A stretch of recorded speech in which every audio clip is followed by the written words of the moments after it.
Alright everyone, now we have to talk about West Virginia. The population of West Virginia is now outsizedly important for U.S. politics because they have the ability to put pressure on Joe Manchin, and considering the constituency which votes for him, that pressure needs to be applied. What I would say is if you're in West Virginia, you need to call in, email in, write in, fucking talk to him in person, do whatever you have to do to try to pressure Joe Manchin any way possible to hold the line on not going around the filibuster for the infrastructure deal. What the leftoid Dems are trying to convince him to do, and they're not having a lot of success, but there have been attempts to strike a deal. There should be no infrastructure bill. There should be no deal. It's a pig in a poke situation where Biden's key legislation is basically just a giant tax power grab. And you can look through some elements of it and I'll explain why it's so dire. What's happened is that they're trying to convince Manchin to say, okay, we'll skirt by the filibuster, but only for this legislation. So the filibuster remains in effect, but we've nullified it for the purposes of not having to use the reconciliation process to ram through a watered-down version of the infrastructure bill because it's so goddamn important. When you start ignoring the rules selectively to pass essentially a giant taxation omnibus, which is not important, which is earmarked full of pork barrel horseshit from the left, from the center, from the rhinos at this point, from literally everyone, which will cause inflation at a time when we should be throttling back spending. We should be restraining ourselves and letting the private economy catch up to things because it got damaged by coronatarianism. When we start doing that, we're basically saying, fuck the rules. The whole idea of maintaining the decorum of the filibuster isn't, well, we're going to pick and choose when we decide to use it. That doesn't make any sense. Manchin has shown great hesitancy towards believing his fellow Dems on that lie, the big lie that that once you bypass it once, you won't end up doing that habitually. You will. Because every time that they want to pass major legislation, they'll just say, think of the children, this is too big to fail, this time is different than normal, we have to bypass the filibuster, and slowly, the Senate rules will be chipped away, and the Senate will become a rubber stamp for whoever happens to have a simple majority.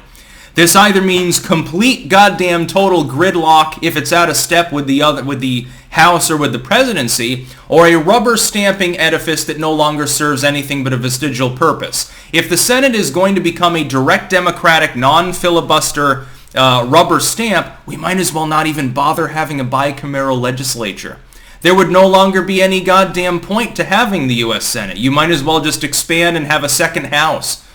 Have two people from each district representing them, or something like that, and develop a different legislative body. So, people in West Virginia need to write, need to call in, need to email. By the way, writing a letter or sending a phone call is usually more effective. You know that it actually got there as opposed to the email, which might just sit there never being read. There need to be people demonstrating, preferably at his offices, at his Senate offices, whether in D.C. or in West Virginia, and so forth. There need to be people leaning on the governor of West Virginia to have good talks with Joe and keep him doing his job, which he so far has held on to doing. The reason why is that if you actually look at this so-called infrastructure bill, what fucking infrastructure is in it? The only thing you could loosely term infrastructure is Green New Deal stuff. Hundreds of billions of dollars in shovel-ready 2.0. It makes shovel-ready look really, really goddamn inexpensive. Do you remember Solyndra,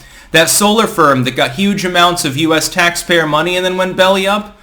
You remember when Obama came out the year later when he was asked about it? He's like, well, yeah, I guess shovel-ready wasn't really shovel-ready. This is worse. This is more expensive with less broad oversight capabilities at an economic time where there's no particular reason to believe that that kind of central investment will actually bring a return. You're essentially throwing away tens of billions of US dollars. Then there's the massive expansion of the IRS. Now, of all people in the world, I would think the Appalachian West Virginians wouldn't want to expand the IRS audit capabilities.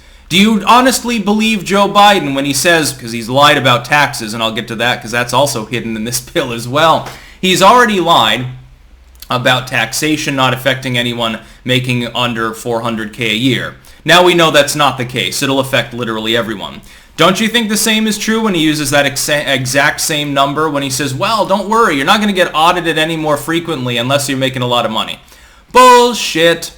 Now, you mean that you're going to use... So, in other words, Joe, you're going to use the IRS to explicitly discriminate against people in higher income echelons? Or are you just a liar? I think that they'll sleep soundly at night knowing that they have enough money to fight an audit. So, yeah, I'm assuming it's the I'm a liar part that's true about Joe Biden. Then you've got an attempt, and oddly enough, I think this is one of the more meaningful reasons to block the infrastructure bill, the sneaking in of new regulations for cryptocurrency. Right now, crypto is sort of an open world, free experience with a lot of private innovation going on. Essentially, what this seeks to do is corporatize it. It won't eliminate it, but it will corporatize it. It means that there will be fewer people involved with broadening crypto, with mining it, with doing transactions, with processing things, with innovating, because it'll no longer be profitable. You'd need an army of lawyers and accountants to do it. You need a congressperson to shield you. Well, big corporations, big banks and stuff, they'll be the only ones working on it. Right now, we are fast outmaneuvering the entire eastern bloc of the world, which by and large, places like China and India have largely blocked crypto transactions. They're falling behind. Crypto is going to be a big thing for some time to come. You've only goddamn scratched the surface. They are essentially subjugating elements of their economy right now to the West and to private American citizens. This will continue to happen so long as we continue to innovate. You can't do that when the SEC is suing you. It's going to be goddamn difficult. Hell, under the lax regulatory structure they already have, they're going after Odyssey and other groups like that. So keep in mind, all of those smaller exchanges and cryptos and stuff and all the small-time miners will all be put completely out of business. Oh, people that hold crypto primarily and aren't, doing the mining and thing, they're just holding crypto as an investment, they'll do really good. Disclaimer, not official investment advice. I'd be holding on to mine. If this passes, I expect to come out fucking like a bandit. I expect to net hundreds of thousands of dollars quite easily.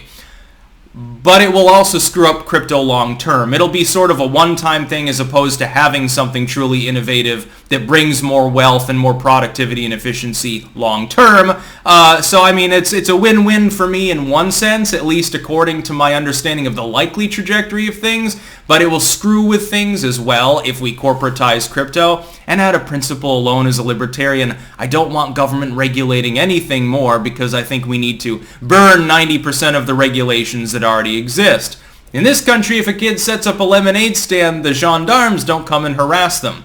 Very interesting, since I'm supposedly in a socialist nation right now. It's not, but people on the left in the United States would like you to believe that, because there's a lot of good shit here. Wasn't built by socialists. It was built by hyper-capitalism, actually, in some cases. But no, pressure him. If you're West Virginian, or you're from the surrounding states, at this point it no longer matters. Apparently there's nothing to stop you from voting in multiple states at this point other than it being illegal but absolutely impossible to enforce because you don't have to show a fucking ID in most states.